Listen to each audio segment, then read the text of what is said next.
This is the plan for my money this month. Hi, I'm Dani and I'm on a journey to become debt-free. In this video, I'll walk through my February budget. Let's jump into the video.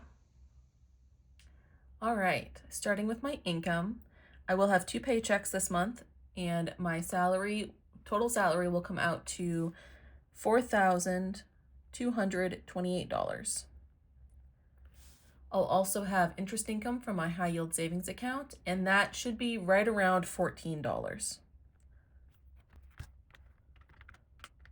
which brings my total income to $4,242. Moving to fixed expenses, my rent this month will be $1,025.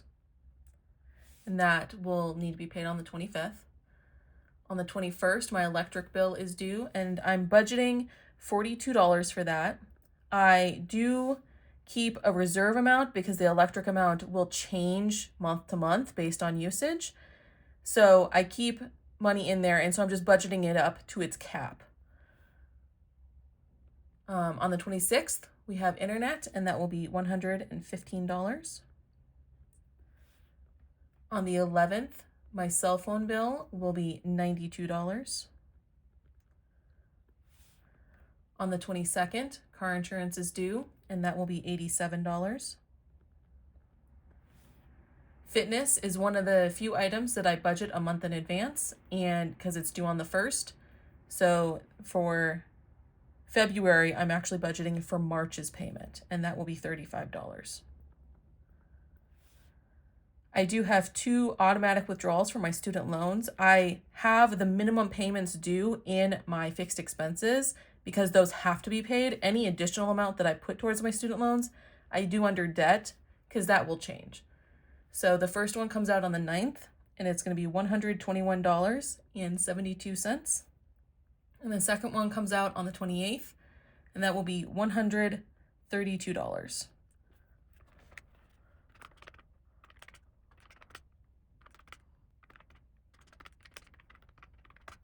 My total fixed expenses comes out to $1,649.72.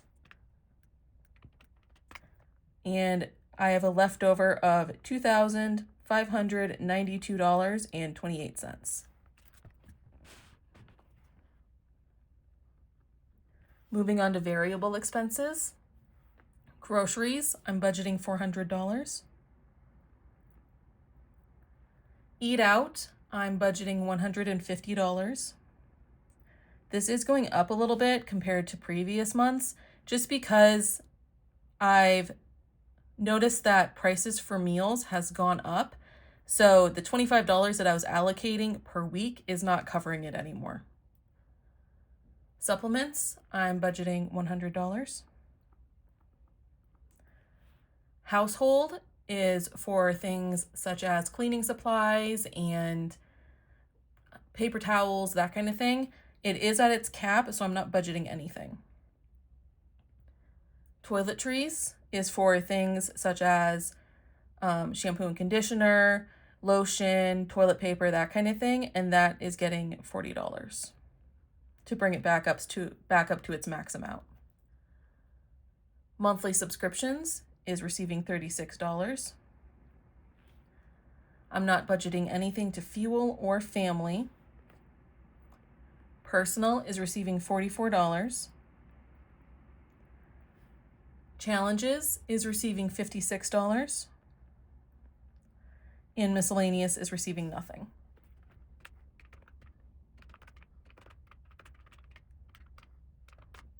My total variable expenses comes out to $826, which leaves $1,766.28.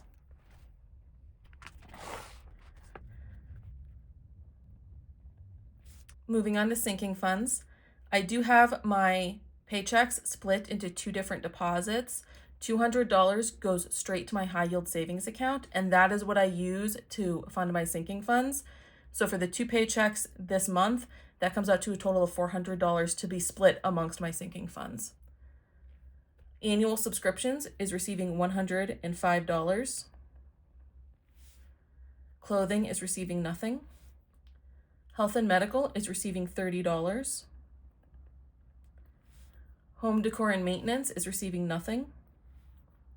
Occasions is receiving $50.